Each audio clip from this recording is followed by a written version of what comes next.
Good morning. Good morning. How we doing, guys? Good morning. It is Christian with Voyager Super Trucker Podcast coming to you live 9 a.m. Let's get everything started. All right. Good morning, guys. It's Christian Martinez with Voyager Nation Super Trucker Podcast. We got this daily show that comes on 9 a.m. As you know, first-time owner operators, wealth of information here for you to learn. We basically compile tons of information across our multi social media platforms and get them answered every morning at 9 a.m. So feel free to leave comments, questions. Make sure you like, share, subscribe.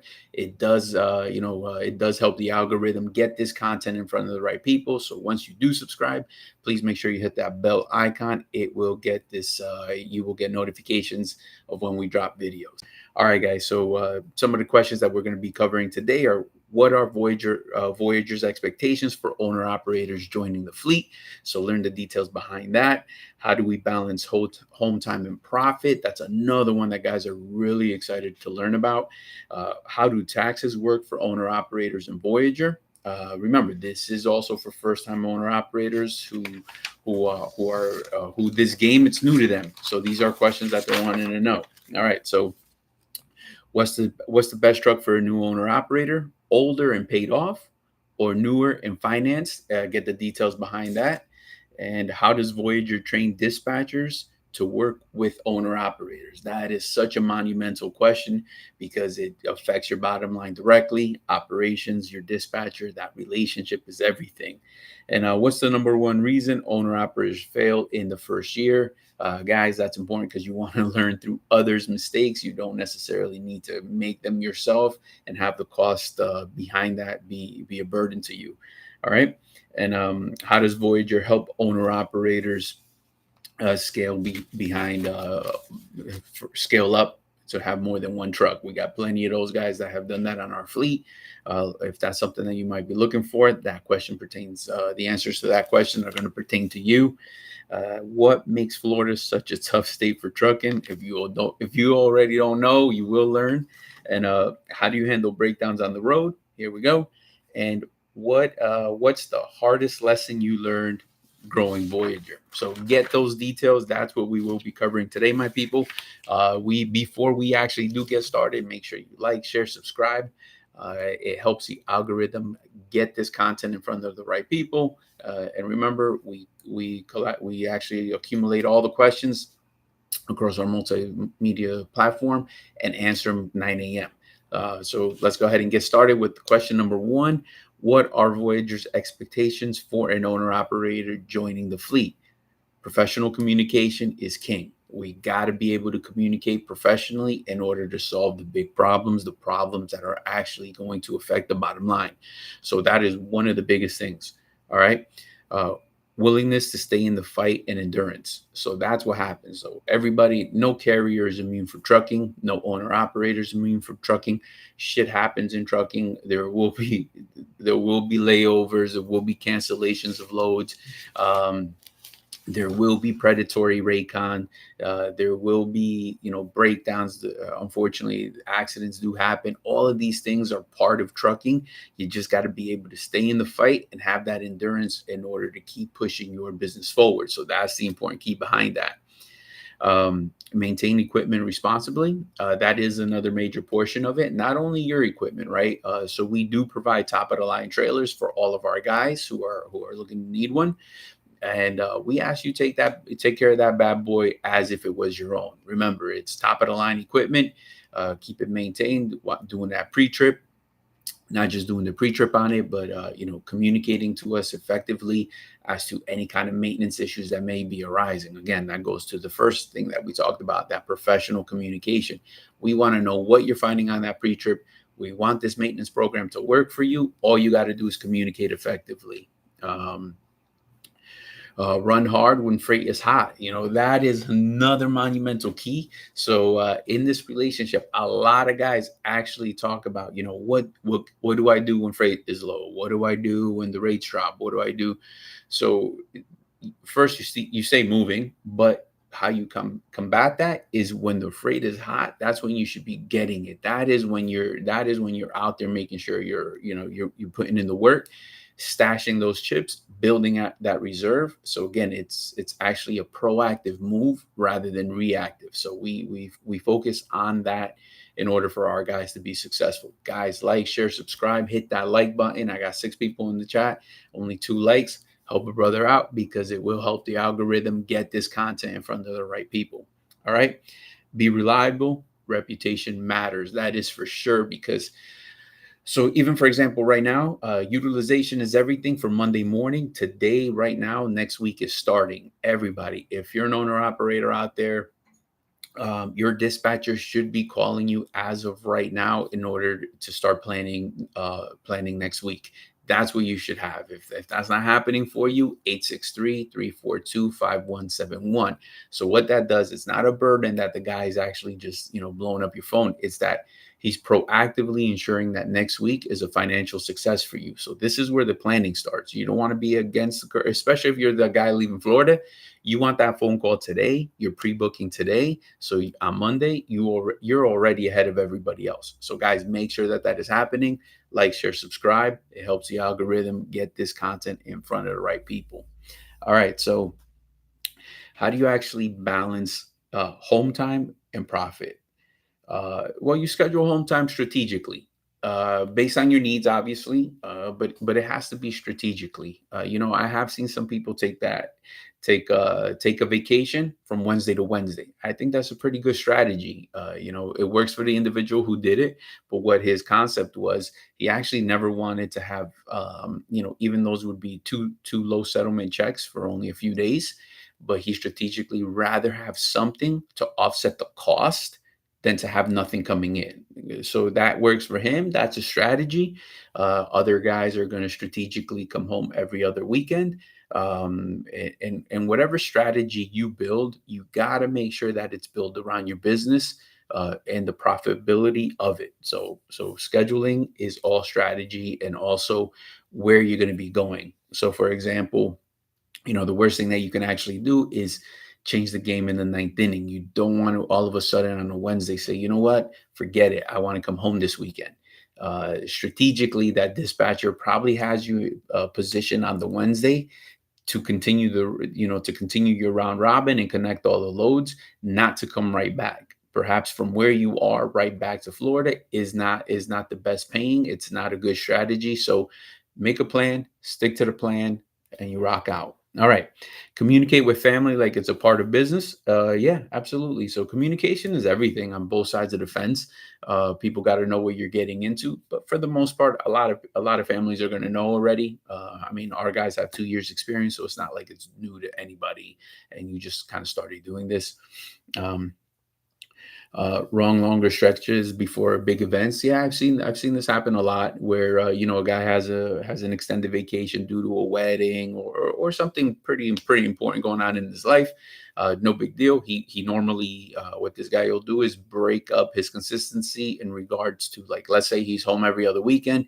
He's actually going to stay out for 4, 5, 6 weeks straight because he knows that vacation is coming up and expenses come along with that vacation. So that's the beauty about an owner operator. That's the beauty about communication. That's the beauty about our dispatchers that can customize these dispatches based on your needs and strategic planning. All right. So, and understanding downtime equals lost revenue.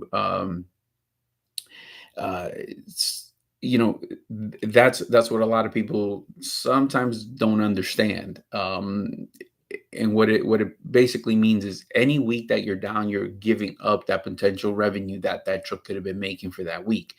So it's not just the repair, guys. It's also going to be the cost of not being out there and not running. So, you lost 7,000 that week plus the $3,000 repair. You're in the whole 10 grand already, right? The bills keep coming. So you have to consider all of these things, stick to a strategy that's going to work, and you keep pushing forward.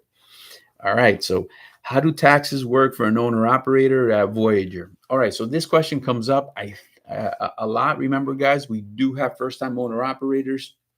And what these guys are actually doing, they're making the jump. You just got, but it's new to them. So what's happening for my guys out there that are right now, they're actually going and stepping into a 1099. And so what's going to happen there? They got questions about the taxes, the LLCs, and all that good sites, all that good stuff. So at Voyager, 1099 at the end of the year. All right, gives you a little bit of that elbow room. A true owner operator, you get to manage all of the taxes and the financing and so forth. Deducting truck payments, fuel, and maintenance. So that's the beauty. As a business owner, you have cost to do a business, where that cost can also offset some of those deductions.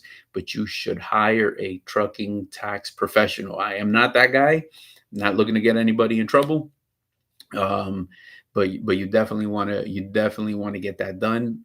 There are plenty of people who are out there. You want to make sure that they are they are specialized in the trucking industry. Don't do that H&R Block and just walk into any office, and I don't know how well that's going to go. I wouldn't recommend that.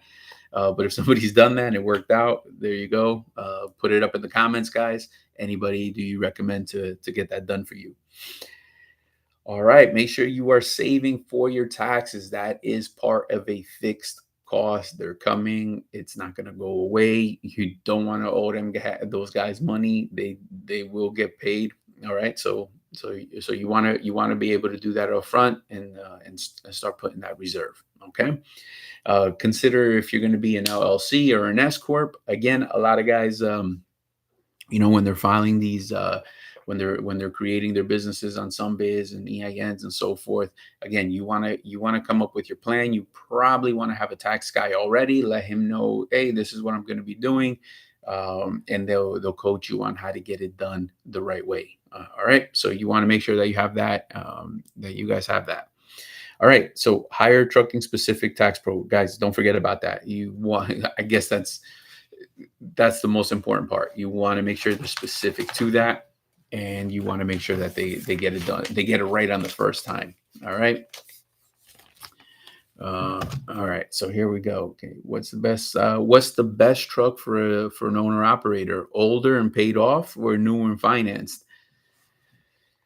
Ooh, man, this is like a tough question right here. Because all right, so getting a truck, number one, is the best scenario. So at least somebody's making a move and doing something, right? So paid off, less monthly risk, more repair risk.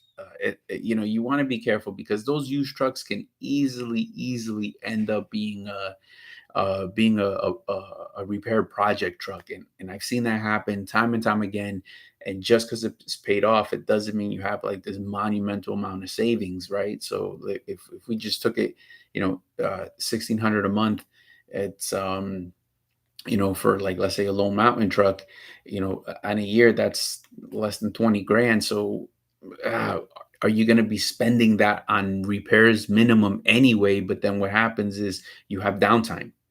So you're spending the same, but you have downtime, and not just downtime. That downtime comes with the price. So it's not only the money that you're losing, but it's also the money that you have to pay to get that repair, right? And not to mention all the operational nightmare that comes with that, giving back loads, getting towed, where'd you break down, hotels, yada, yada, yada.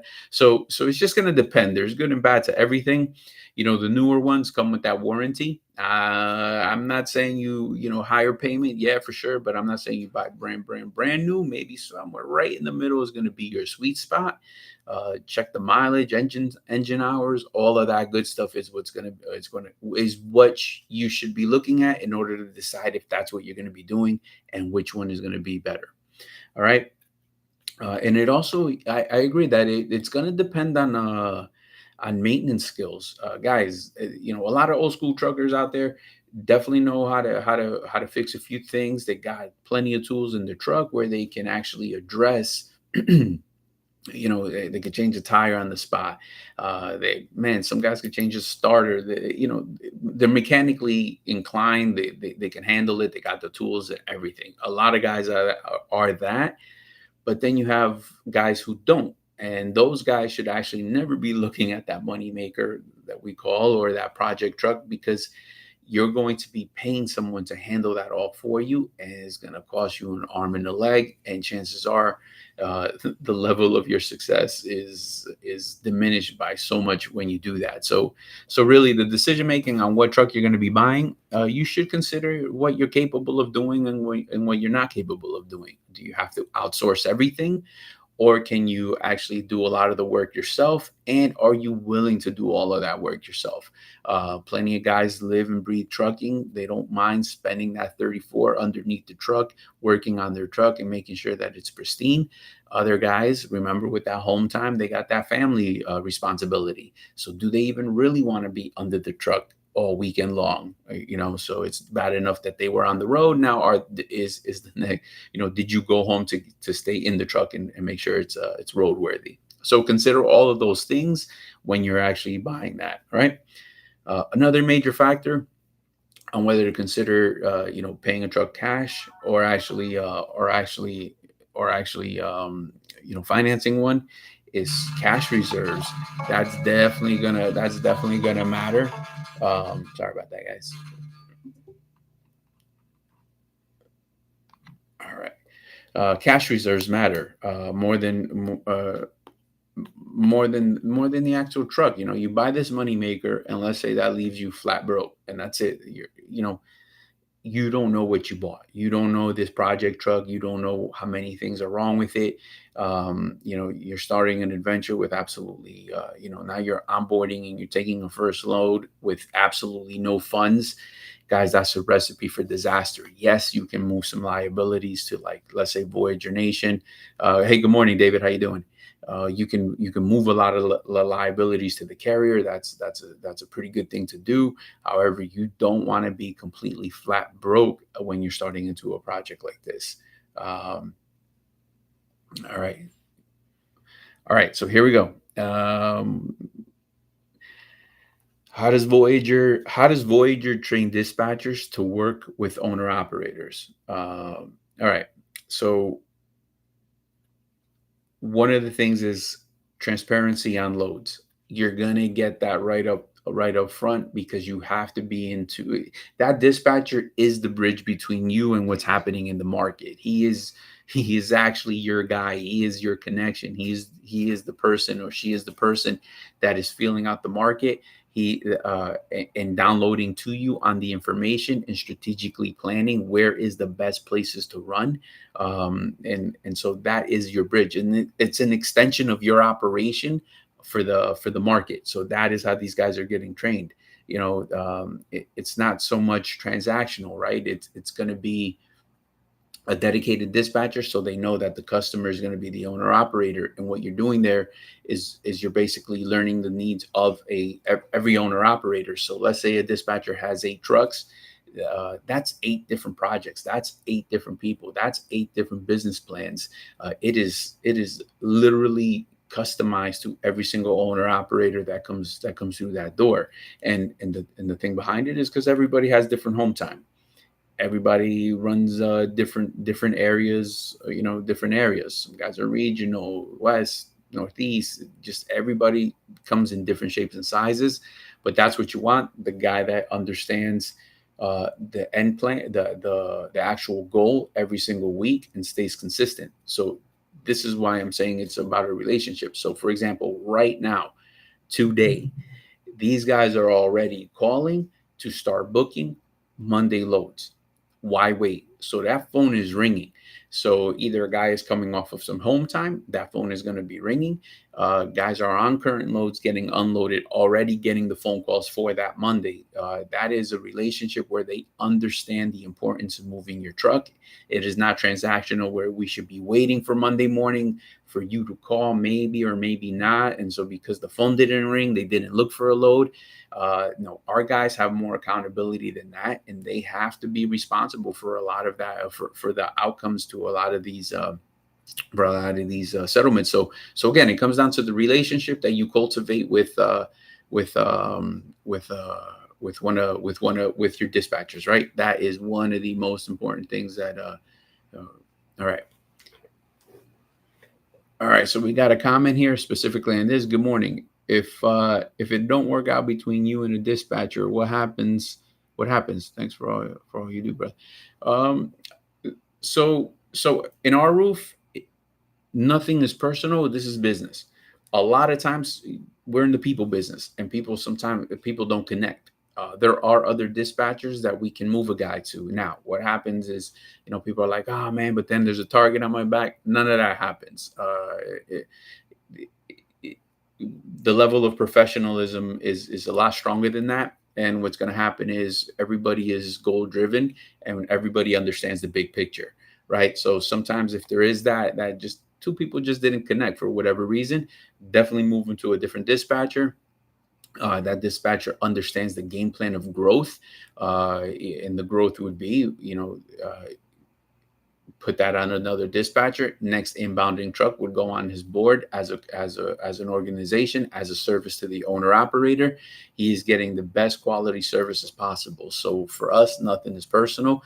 All you have to do is make sure you speak up, and let got an ops manager out there, safety people. You just have to let somebody know, because nobody has that crystal ball that they know it's not working out. So usually what happens is, if you don't say anything, that shit just sits inside and simmers, and then it gets to a point of beyond repairable, beyond repair.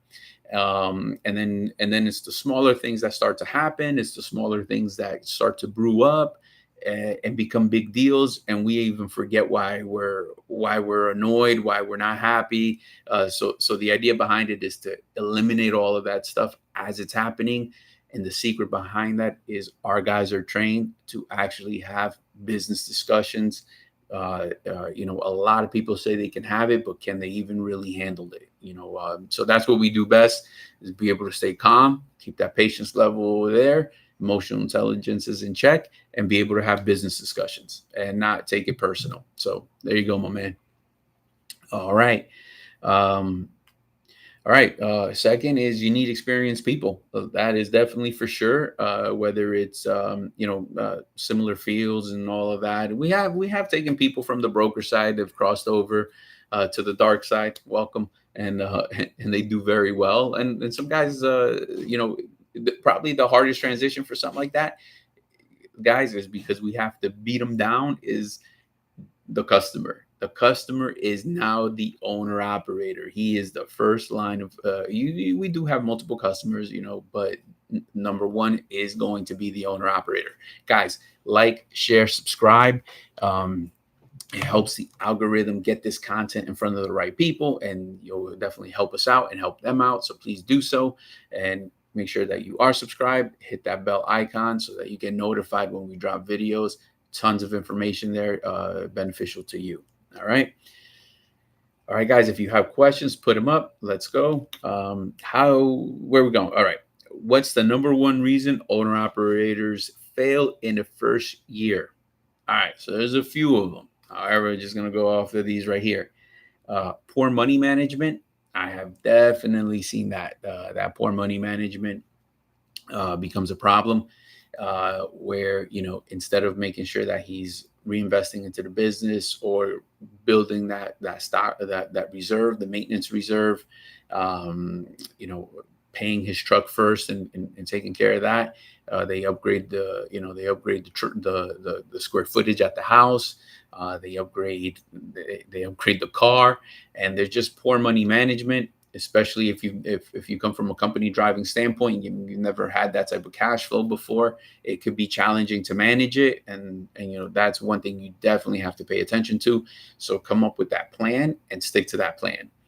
All right, not tracking expenses. That's a major one, because a lot of the times, guys get into this, rob Peter to pay Paul, or you don't really want to buy a new tire, right? So you're buying a used tire, but how many used tires did you buy in the last quarter? How much money did you actually spend on used tires when you could have just bought a new one? So actually writing that down and watching it, it changes the game, man. Once it's in front of you and you actually see it, it hits different, because you're watching it on paper. It's one thing that maybe you bought 3 used tires this quarter, you're not really sure, and your brain gives you amnesia conveniently, and so you don't want to remember everything. But once it's on paper, man, that adds up. So you want to pay attention to that. You want to be able to track expenses. because that's money right from the bottom line. And where can you improve some of these expenses? So if you're checking out the fuel, is there anything that you can do to improve the MPG? Whether it's governing the truck, yes, I know a lot of guys will hate doing that, but again, if it means you save thousands at the end of the year, uh, is that an option for you? Um, Quitting too soon when rates dip, yes. Oh man, I would say guys have to pay attention to something, right? You got to be in the game long enough to catch a trend. This is trucking. As a matter of fact, everything goes up and it goes down. Everything's a variable. Everything is a market. But guys who come in and want immediate return, and for some reason think that just rates go up and never down. That's just, it does not work like that. Everything is supply and demand. That's maybe for another video, but however, they have to be able to have that level of patience and endurance. And again, it all that endurance also comes from how you actually how you're positioned. So what I mean by that is the following. So if you bought that money maker, for $6,000, it needs an additional $5,000 of work, but you just don't have it. So you're going to roll dice and take that truck out and just hope it doesn't break down. And your best plan is to say, well, I won't go too far from Florida. But subconsciously, that truck is probably not going to make it. You're coming from that place of lack. It's a bad situation already, and you're hitting the road. That's you're going to give up too soon because you're expecting the rates to drop because you're in a hurry to get out of that desperado mode. Like so you're never allowing your business to fully flourish. Now, if you actually, very different than where, boom, a guy gets a decent truck, you're not worried about that. It's mechanically sound. It doesn't need anything other than fuel at the moment and some preventive maintenance. You're in a much better position right there because now you have that patience, you have that endurance to be able to work with your dispatcher and communicate and come up with a plan. And maybe, if you typically come home every other weekend, what would happen if you stay 4 weeks out? What does that look like for you financially? What's the difference? And you're exploring these different ideas and ways to run your business because you're in a different place mentally, financially, and you strategically put yourself in a position to win. So consider all of those things. Some guys just quit way too early. Again, fear is another big factor for that. So chasing gossip instead of data. So I kind of, man, like, I don't know, this gossip shit, man, like it really comes down to, I feel that sometimes people have so much fear into the project, into this unknown thing that they're doing, that we're just willing to believe a gossip because it's so much easier to find an excuse to get out and blame this thing that I heard why I got out before I got hurt than actually trying. So if I made it that far where I bought the truck and all of that, I'm not, you got to be careful. Who is your source? Who are you listening to? Does the person you're listening to have anything that you want, whether it's the work ethic, whether it's the amount of trucks, the kind of truck? You have to consider your sources and do your own journey. His experience or their experience cannot be your experience. If they had a fucked up one, well, it wasn't just that it was a fucked up experience. Somehow they got there. You know what I mean? So somehow there were actions along the way that got them to that point. So make sure that doesn't become you. Consider your source, and you just keep pushing forward. That's what that's about, guys. Like, share, subscribe. Please hit that like button. It will help the algorithm get this content in front of the right people, and we will appreciate that. All right. So how does Voyager help an owner operator scale beyond one truck? Hoorah. So here we go. Definitely we teach how to source drivers. That is probably the biggest and hardest thing. Now, there is no guarantees, right? Once a guy's calling, once you're hiring a guy, my people, at the end of the day, 50-50. Because you're going to sit down with the guy, have a meeting, whether it's in that orientation room or, I don't know, at a Starbucks somewhere when you first met him. Everybody's going to project the best version of themselves. that is probably not done on a daily basis. So you're going to have to be able to take a chance. Again, that's where that's what this is about. It's like everything is taking a risk. Okay. So that's one of the major things. But we teach what to look out for. What are major factors that we have seen that happens out there that affects the bottom line? So it's not that anybody is judging in an ugly, nasty way, man, but we've just been in the business long enough, and like a recruiter, right? A recruiter, that's what they do. They're paid to analyze. They're paid to actually, I don't know, yeah, they're paid to judge a certain situation, a candidate, whether it's a good idea or a bad idea. And so along the way, we have picked up a certain skill to develop. Like we've developed a skill to identify key factors that you can almost tell you, man, it's not going to work. Like it's easier not to make a move on this individual because you're gonna hurt less. Um, but what makes that difficult is that, you know, when you take a pass on a guy because it just doesn't look right, you don't actually get the out of services. You don't get the out of services. You don't get the, he didn't hit somebody else, so there's no accident. So because you avoided all of that conflict and you know it never happened to you, it's hard to quantify that it was a good idea. But guys, you got to pay attention. You got to trust a little bit of that inner gut. Again, you got to be, you have to have some experience under your belt in order to, get that intuition going. But that is very important. All right. Fleet maintenance planning, that is another one. That is another major project. And simply because you don't know who that driver is, are they mechanically sound, or rather, what's their knowledge of that? So you actually want to have not just completely rely on them. You want to have that program. A lot of the guys have already a mechanic where, when a guy is doing a 34, the truck goes to a certain area where somebody can come visit that truck, do the preventive maintenance on it, check it out, make sure that everything is up to par, and get notified. Hey, what might be coming up due? What can you do in order to prevent issues out on the road?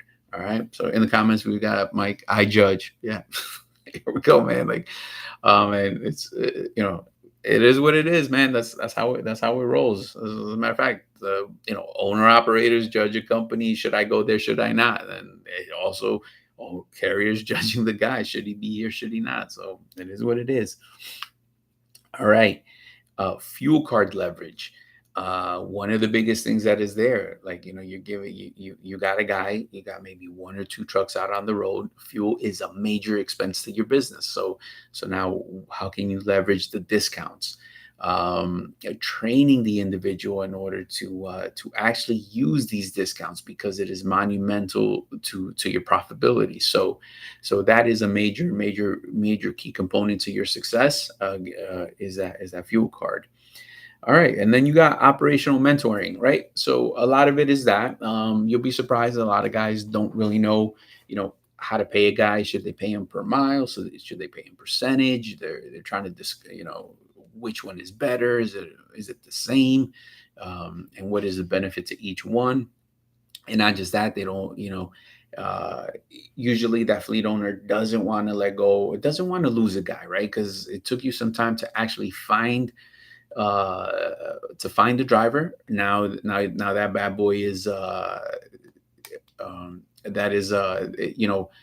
you found this driver, took you some time, cost you some money, and already you got high hopes. And then all of a sudden, you want to let him kind of pick loads, or the tough discussion about who's going to get the loads and how is he going to run and the choices and so forth. Now you start to soften up because you don't want him walking away. But for the betterment of business, and what I mean by that is not just selfishly the owner operator. No, this guy has to get paid. And in order for him to get paid, you need cash flow. And in order to get cash flow, you need to book loads. And in order to book loads, the guy's got to be willing to do shit. So force dispatching that guy, in my opinion, is one of the better ways you can do it, because although it seems ugly surface level for my people who can't stomach that, but if you're force dispatching the guy and money is on that truck, his check is guaranteed where he can cash it, go home, pay for a few things, and take the kids to Disney, and everybody is winning. But if you go the other way and you're allowing him just so he doesn't disappear, not enough cash flow, now there's not enough money to fucking cash the check, take anybody to anywhere. So again, for preservation of the totality of it, sometimes you don't need 5 chiefs and no Indians. Like some that will not work out every single time, guys. All right, we got a comment, Timothy. Good morning. Thanks for all the information. I tune every morning to watch you guys. Hey, Timothy, thank you so much, man. We definitely appreciate it. Thank you for the shout out. Thank you so much, and it means a lot. It keeps these videos coming. All right, so operational mentoring is there. Shared dispatcher and back office. Yeah. So now they're getting a dispatcher, again, building that relationship between the driver and the dispatcher. And also the back office stuff. You want to be able to. All right, we got a comment before we jump on. Force dispatch. Hold on. Force dispatch don't mean abuse. Force dispatch with legal frame, just taking care of business. Yeah, for sure. Yeah. Absolutely. David got a comment. I keep running in and hoping for some free giveaways, but so far nothing. All right. So here we go. So the other one is the shared dispatcher and the back office. Yes, that back office is everything, right? Because we want to be able to communicate. And again, to Mike's point, the forced dispatch stuff. We're going to run legal. Every driver is different, right? So what your driver is going to be able to put, how many miles does he give for on a daily basis, is going to influence your money. We've seen all shapes and sizes. I see guys that can only, clock 500, 550, 650, 7, and you got the guys that are willing to do 1,000. So all of that affects money, so that's an important piece of it. You definitely have to stay focused on that and ensure that that relationship is actually getting cultivated. Because usually what happens is the beginning of the end of this relationship, your fleet driver starts to call you about, like, let's say complaining, no loads, no money. Right. You called the dispatcher's telling you, hey, it's his behavior. If that is happening, that is the moment that everybody should sit down face to face and hash it out. There should not be separate conversations. I believe in having that difficult conversation right then and there, even if it ends there. You cannot be scared of that outcome because your business depends on it. His livelihood depends on it. Everybody's expecting for this formula to work, but somebody's got to be the asshole and say, hey, slow up. We need to reset. Like, this is what needs to happen in order for all of us to win. So somebody's got to be able to take control of that. And that's where the mentorship comes in. That's where we come in. That's where, we work together in order to get the problems resolved. It doesn't have to be ugly. It could just mean that sometimes we just had to realign a certain situation. I know I could be passionate about this, so maybe it comes off aggressive, but it doesn't have to be ugly. It just has to be a small realignment, and then everybody's winning. And if we're all being honest, probably about 7 months from now, you do it again. People business. Here you go. All right, I got Mike. We had a Cyrus Radio. Yeah, we had a Cyrus Radio giveaway. Stop skipping days. You would have known. Yeah. Here we go. All right, so here we go. What do we got next? All right. What makes Florida such tough state for trucking, and how do you survive it? Hoorah.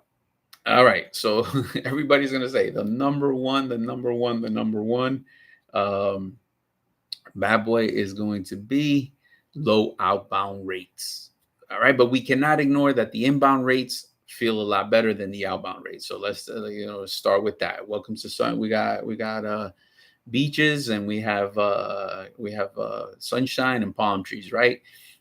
So there's a price to live here, guys. But we're not the only place. What comes out of Colorado? What comes out of Nevada? Like there's a lot of other places. We're not the only ones. So you do have to consider that. But really, the only thing you can do about it, rather than listen to the gossip, rather than to hold your truck hostage and not move on a Monday morning because we're hoping that something would happen, but the rates haven't changed in 24 years. They're not going to fucking change in the next 24 hours. So what is it that we're waiting for? We have to be able to move that truck. Whether you take a load from, to the Panhandle, deadhead to Alabama, hit the ground running. Whether you deadhead out, I know, Mike's gonna blast me for that. Like he says, no way, Jose. But sometimes some guys will do that. Some guys are into that. Okay, so you deadhead out, but leave on a Sunday night. So now it's even more worth it because you're in Georgia or you're somewhere else other than Florida in the AM getting reloaded. And so whatever it is that you do, you gotta move that truck. You have to, because what's gonna happen is if you don't, let's say you manage to get 10 cents more a mile or 20 cents, whatever you want to do on a Tuesday morning. Nobody is winning. You are actually, you have a day and a half less in the work week to work. How are you ever getting to your, if you were gunning for 72, 7,500 gross that week, how do you get to that if you're barely going to be to, 1,800 on the books on a Wednesday? How is it going to mathematically even happen, guys? Like, again, strategy, playing chess, experienced dispatchers, knowing what hills to die on, knowing what's a waste of time, not falling into the gossip. Because it's very easy to complain, man, but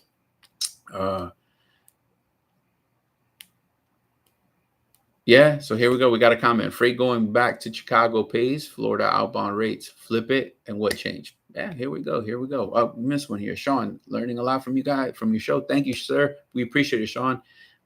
Saving now for a truck, looking to buy around January 26th. Do you hire Nevada? Yeah, man. Yeah, definitely, Sean. Yeah, for sure. Give us a call, man. 863-342-5171. Also, if you haven't already picked out a truck and, check out Lone Mountain. I'm not saying use them, brother. I'm just saying they're an option. They might work out for you. Let us know if you need Josue's phone number. We'll hook you up with the dude. And there you go. We also talked, another gentleman earlier in the week mentioned Pedigree. They got some trucks there, $7,500 down payment match. Arrow's got, like, I think right now, I want to say 3,000 off the top of my head, but pay attention to that as well. So anything we could do, Sean, to help out, brother. So here we go. All right, guys, let's keep pushing along here. All right. Where was I? All right. Florida's tough. How do we survive? Long deadhead to strong markets. So what? Hands down, so what? A lot of people get caught up in, like, they can never get past that deadhead. But if the rate is strong enough, what does it matter? Like, you're pulling your first, pulling that first leg, if you will, empty, light. You're going. If the rate is strong enough, what does it matter, right? So here we go. You want to be able to, man. I want to take a minute to say that it's difficult for people to get past that. So. And again, I guess just people business. People digest information differently. But here we go. All right. Too many carriers undercutting each other. Yeah, we know that. So let's get the fuck out. Like, what are we doing wasting time here? I don't even think it's a big thing, but like watermelon season, when it even was that, a lot of guys getting watermelons and all that.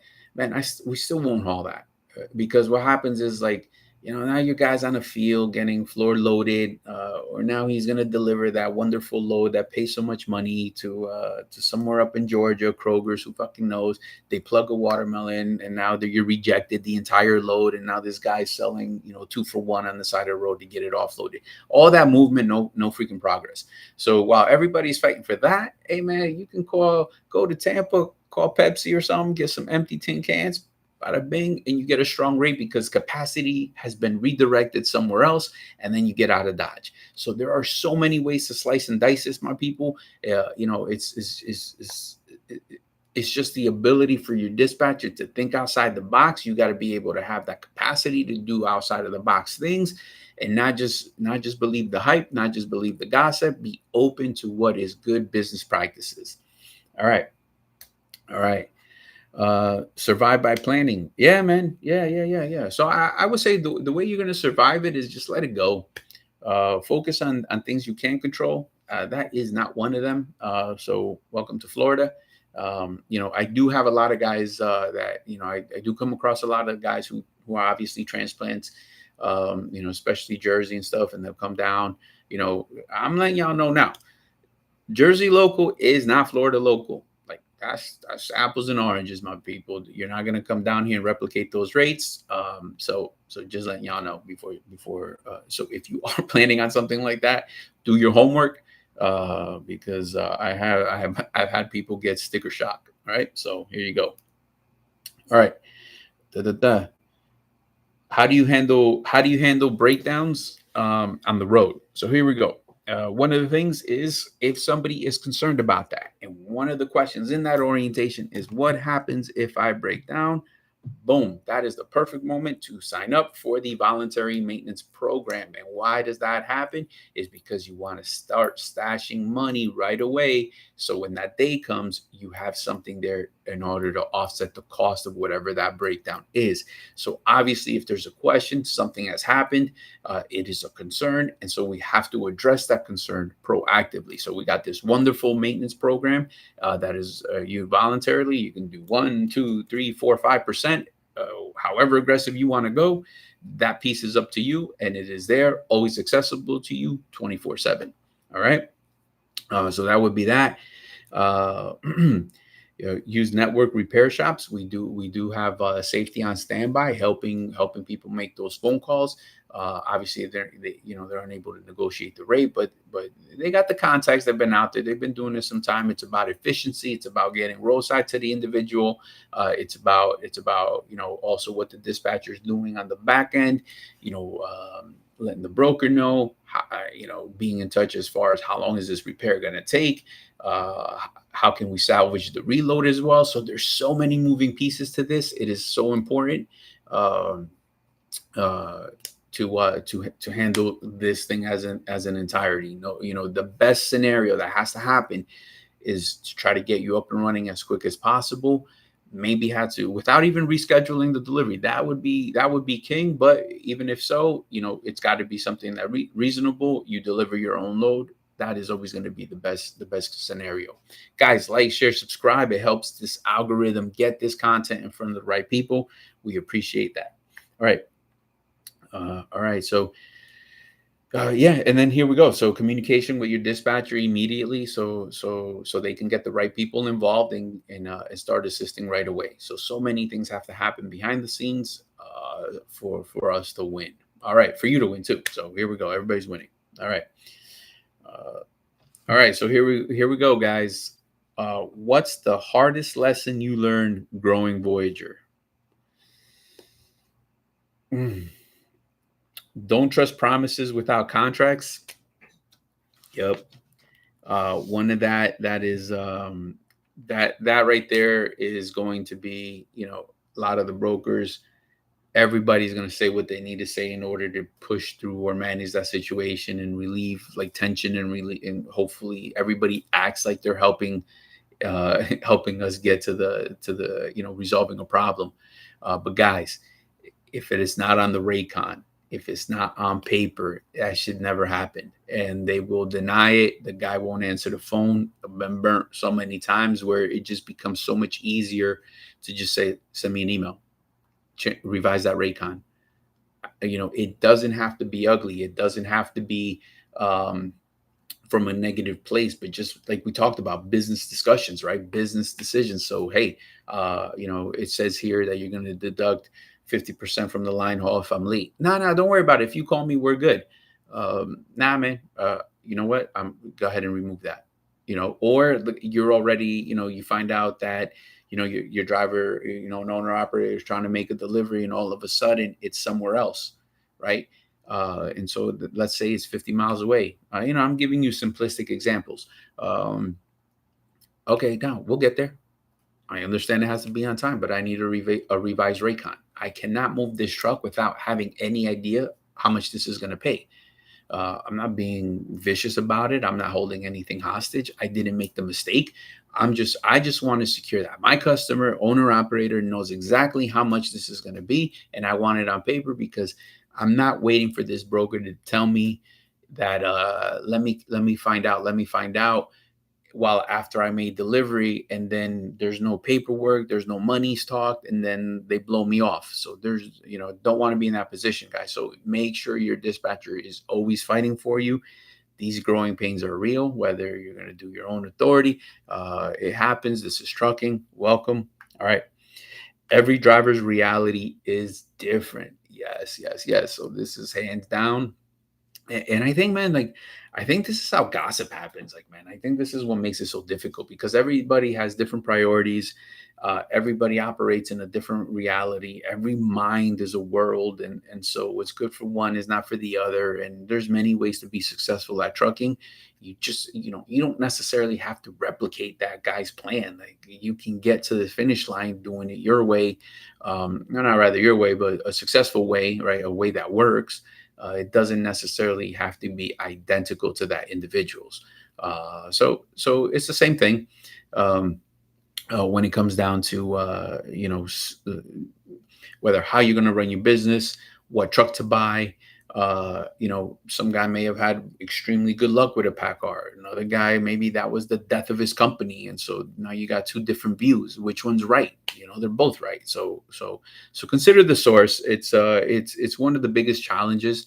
That is why we do that customized dispatching.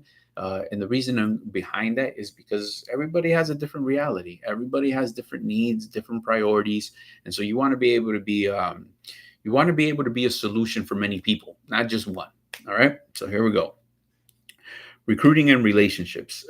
Yes, I think the recruiting is.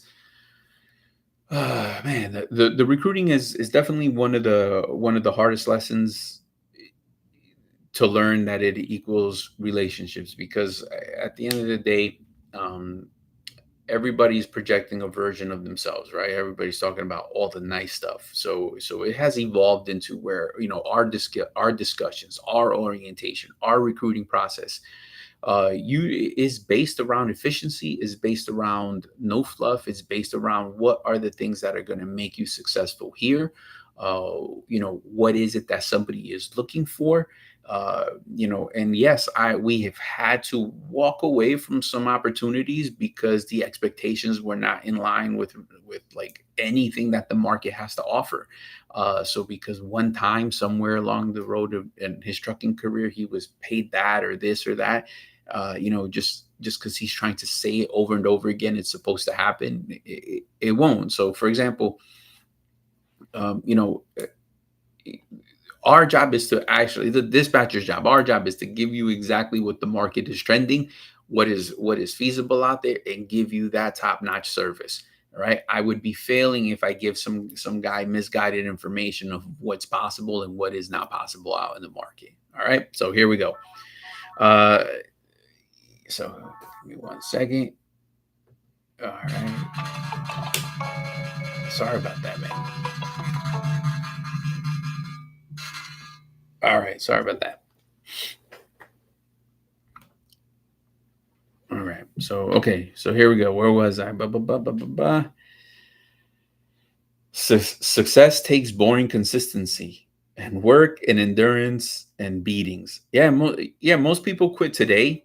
Um, and then what do they say? Like, but tomorrow's like the best day. If I would have stuck in it just a little bit more, man, where would I be today? Right. So that is one of the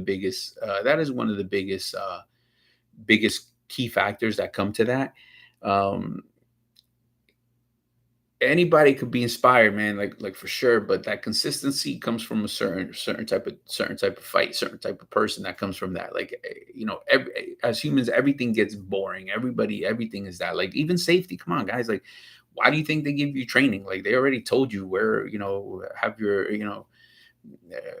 you know, you already know the rules, but what happens? We have to be reminded because we become complacent. It becomes boring. We you know, as humans, we have to get reminded. So one of the things is just exactly that. So when you enter into this business with one truck, you know, and you're starting to get that itch to scale, it doesn't mean you should just start violating locks to generate more revenue on the truck. It doesn't mean you start job hopping looking for what doesn't exist. Maybe how can you scale your business? Does that mean that you need another truck? And that's a potential another way to get that cash flow revenue for you. Uh, does that mean that you might have the wrong dispatcher? So you might actually, you can do the same thing, but with just align yourself with with a better equipped organization carrier like Voyager. That now you'll reap the benefit, and you're doing the same amount of effort and energy and work, but reaping a little more revenue. All right, we do have a comment. Hudson here, Hudson Heights. I've been with Voyager for a month, feeling grateful. They are very professional, no BS, great communication, and steady, fair pay based on the market. Here we go, man. We appreciate it. Definitely appreciate you with the comment. Thank you for being part of the team, and that's the relationship that we look to cultivate. And so I'm glad your experience is that. So I do want to say thank you. So here we go, guys. Like, that's what this is about. Like, no one has magical loads for the selected few. Nothing, guys. This is a market that no one controls. It is what it is. My man David on here, he don't control the market. We're all in the same pond. So it's about how do we fight the fight. We got to focus on the things that we can control. And we say it all the time: how you show up and how you fight, and your discipline and staying steady wins the race. So here we go. Growth attracts haters. Yeah, man. What do you say? They love you when you don't have shit, and then once you have shit, they hate you, right? So that's that, man. That's just the people business, man. So pay attention who you talk to, because anything you end up with 4 trucks. A lot of people, hey, he got lucky. It was that specific this, specific that. Let me tell you, man. We all have the exact same opportunity. Everybody here. That's the beauty about trucking. Anybody can get into that truck, get out there, go grind, and go make it happen. So that is in you and how far you take it. The growth, the stability. Klein, same. Been here 2 months. Bought through Lone Mountain, doing well. Just had my best week. Here we go, Klein. Appreciate it, and I'm glad that Lone Mountain worked out for you. So they're treating you well. So here we go, success story. So thank you, sir. Definitely appreciate it. So guys, if there's anybody else out there that is looking for a good partnership, professional, reliable, consistent, determined, and looking to improve your situation, it is 863-342-5171. We are here to help. Plenty of quality equipment to help you elevate your business to the next level. And wealth of information for my first-time owner-operators who are looking for that opportunity and looking to get started. We are here to help you out. We are located in Lakeland, the mecca of trucking. So do give us a call, 863-342-5171, and/or stop by. We always welcome that. It's open door policy.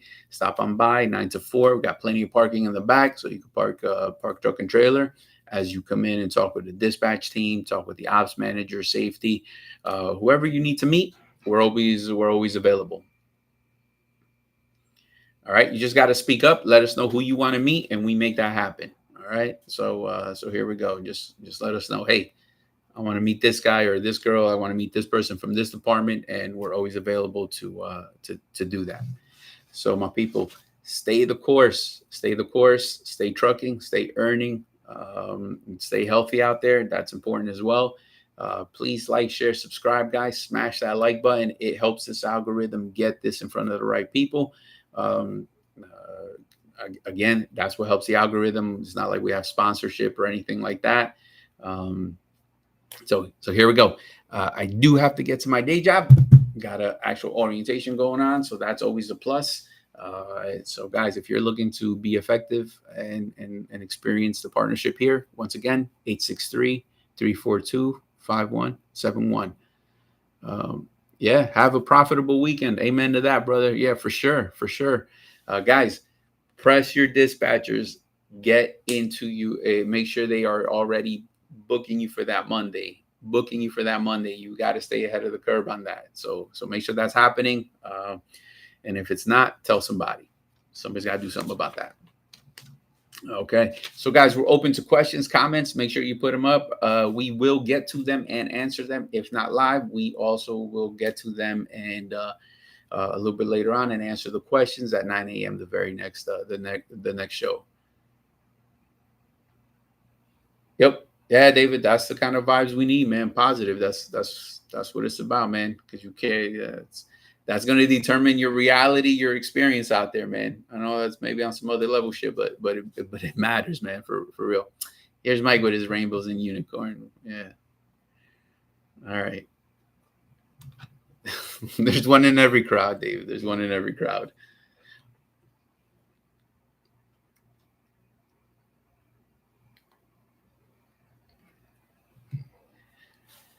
All right, my people.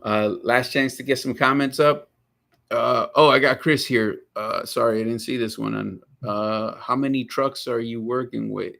We're in that ballpark, man, from 55 to 60. Kind of fluctuates there. Average revenue they're able to gross per week. You can get into 7,000, baby. So that's again when we're talking averages. Nah, man, like what's averages, man? Bring your A game. Let's get the A game numbers. Like that's what we're shooting for. Aim up there. Let's go. Like let's go be top earners, right? What's the matter with some average dude is making? Like let's go max out. You already like let's go for it. So get that dispatcher and help him help him get you to your necessary goals, hopes and dreams. All right, my people, that is the show for today. So remember, like, share, subscribe. It helps the algorithm get this going. And if you are subscribed, hit the bell icon. It will notify you when we drop gems just like this. So everybody, please be safe, stay strong, stay earning, have a blessed weekend, and a profitable one, just like my man Melvin said. Yes, average include losers and winners. That's the problem. Be the top. Yeah, man. Who buys a truck to be average? Nobody's trying to be average. So no participation trophies here, right?